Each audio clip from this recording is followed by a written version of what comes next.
Hey guys, check out this anime here. Our protagonist was sent to a magic school upon his brother's recommendation, but he was very mistaken when he thought it would be a simple magic school. There, he encounters many mysteries and a huge maze that takes over the school at night. That's exactly what we're going to see in today's video. The anime starts by explaining that in this school, 20% of all enrolled students drop out before graduation for various reasons. After this brief explanation, we see our protagonist and several other students walking towards the school. While he was walking, a flower comes to talk to him. Yes, a talking flower. She says, he seems very nervous. And he responds by asking her if it's that obvious. The flower confirms, and says he should try to relax, as today is his entrance ceremony, and even if a terrible future awaits him, he should be happy about it. What a mischievous little flower. After that, our protagonist becomes a bit thoughtful and says that this kind of thing can really scare newcomers. Then he meets a boy and a girl who are talking about that plant. The boy says that she shouldn't worry about her sharp tongue, as the plants there are especially malicious, since they are enveloped in a lot of magic, and that changes their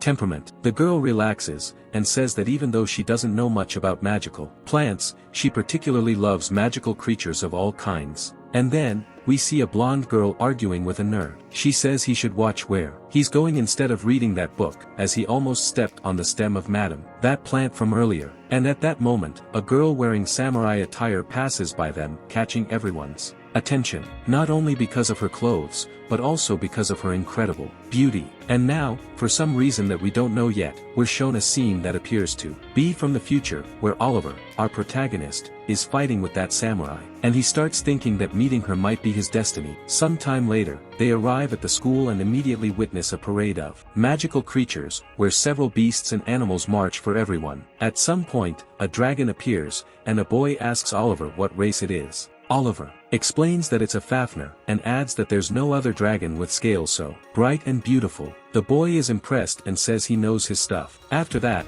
the boy who was talking to Oliver asks about the girl from earlier. He says she claimed to love magical creatures, so why is she looking so serious? She admits that she loves them, but tells them to look at the parade. They are making a troll walk alongside other beasts as if it were just any other monster, and she says that shouldn't be allowed. The boy, on the other hand, says that it's just a troll. They don't speak their language, and the wildest ones attack villages and people. Under those circumstances, it's obvious that some of them would be trained to serve them. She gets angry and says they only do that because humans invade their territories, and that in reality, they are gentle creatures. They start arguing about it, and at that moment, another student tells them to shut up, as they're bothering him. They apologize, and the boy says it's okay. At that moment, Oliver says they should introduce themselves before fighting like that. And as the girl is about to say her name, one of the students casts a spell on her, and she starts running against her will. She heads towards the monsters, and when she realizes, she finds herself right in front of a troll. The magic in her legs is removed, but now it's too late. The troll is right in front of her and staring directly at her. The girl is paralyzed, and the troll is about to attack her. But before he can do it, that samurai lets out a loud scream, and the troll stops his attack. She stands in front of the girl and asks if she can run. The girl says she can't, her legs are frozen. The samurai says that if that's the case, she should just stay where she is, and she'll handle the rest. The samurai draws her sword, and the other boys try to help by distracting the troll. The blonde girl uses magic, but it doesn't do anything to the troll. Then, they try all together, but Oliver tells them to stop, as it probably won't work like before. He says he has a plan and tells everyone to use wind spells and aim where he's directing, and they all do as he says. Then, Oliver uses a spell that adds to the others, resulting in a wind dragon that makes a very loud noise, attracting the troll's attention. At that moment, the samurai finds an opening and charges at the troll. As she jumps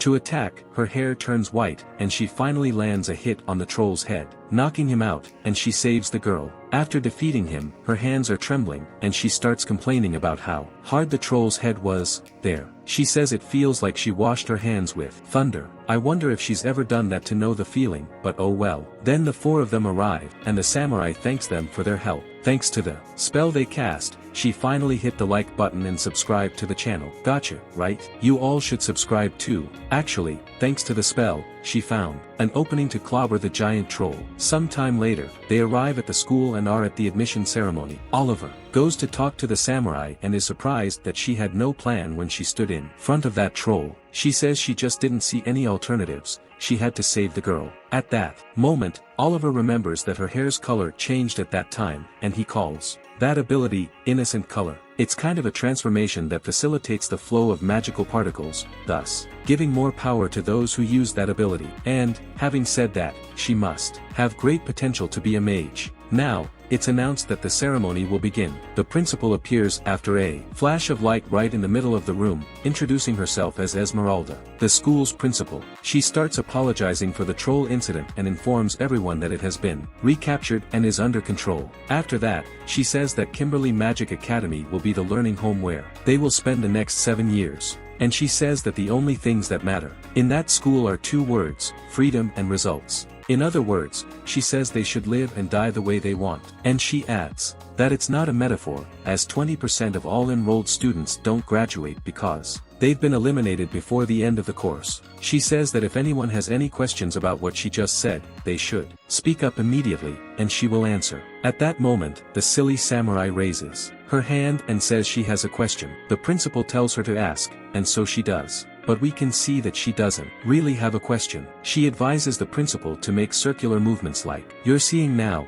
in case you feel a headache, and it will go away. Oliver looks at her and asks if she's dumb. She says no, it's true, and it really works. Try it at home, and let me know in the comments if it worked, alright? Then, the principal announces that the welcome banquet will begin. She uses magic to make everyone float, and when they land back down, all the tables are set, and the seniors enter the hall to celebrate with them. After that, the food appears, lots of food. They sit down and start talking. They introduce themselves, and the blonde girl starts. She says her name is Michaela McFarlane. Then, the crazy creature lover introduces herself. Her name is Katie Alto, which is ironic since she's quite short. And she adds that she loves magical creatures and all kinds of animals. After her, the boy introduces himself. His name is Guy Greenwood, and his family is made up of farmers. Then, the nerd introduces himself. His name is Pete Reston, and he says his parents are non-magical. At that moment, Oliver praises him, saying that he's reading a good book. This makes him very excited since he didn't know anyone who liked the same thing. After that,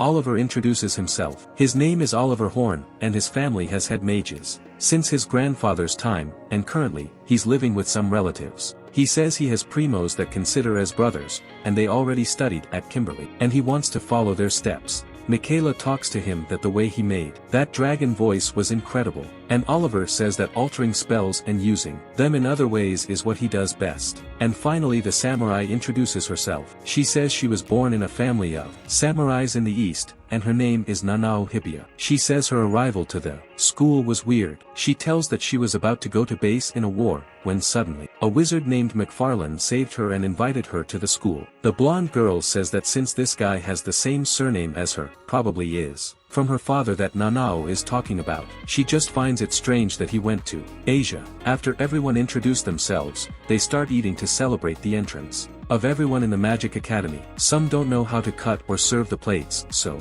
Oliver ends up being the waiter for everyone there. Later, already at night, Oliver observes the clock and sees that it is a little crazy. He realizes that there are clock deceivers there, and for this, he must pay attention, not to lose the schedule of things. Here we see that he is sharing the room with Peter. Oliver decides to take a walk outside just before dawn. When he leaves, a voice talks to him, and asks why is he leaving so early. Oliver replies that he just wanted to take a look at the school while everything is still quiet, and asks who she is. The girl tells him not to worry. She is just a secret agent sent by Gwyn, Oliver's brother. She received orders to observe him until he gets used to the place. Oliver asks her name, and she says it's Teresa Karst. And after that she goes away. Oliver keeps walking until he arrives at a fountain, and guess what he finds there? Yes, exactly what everyone's thinking. A naked samurai bathing in the school's fountain. It was obvious, right? I bet everyone thought of that. At that moment, Oliver is paralyzed as he looks at her. But then he uses his wand to create a barrier so that nobody can see her naked. After that, he asks what on earth she's doing there since it's not a place for taking baths, and it's right in front of the male dormitory. She says it's no problem if people see, and we can see that she's fully covered, just as we suspected. But she explains that she's not just taking a bath, she's purifying herself from the blood spilled during the last war. war. Oliver observes that she has many scars, and she mentions that there were tough battles during the war. Nanao apologizes for him seeing this kind of thing, and as Oliver observes her, he is reminded of someone else we still don't know. Nanao finishes bathing, and Oliver offers his cloak for her to cover herself, and she thanks him. In his thoughts, he says he just met a pure and innocent girl with a faint scent of blood that nothing could remove. And that's how today's video ends. Let me know down below what you thought of this anime's beginning. Also, take a moment to give that sneaky like and subscribe to help us reach the goal of 5,000 subscribers. Finally, there's another new anime at the end. It tells the story of a little boy who was abandoned by his parents because they thought he had no magic, which isn't true. They simply couldn't measure the immense power within him. Check it out, it's really cool. Alright, see you next time, and take care.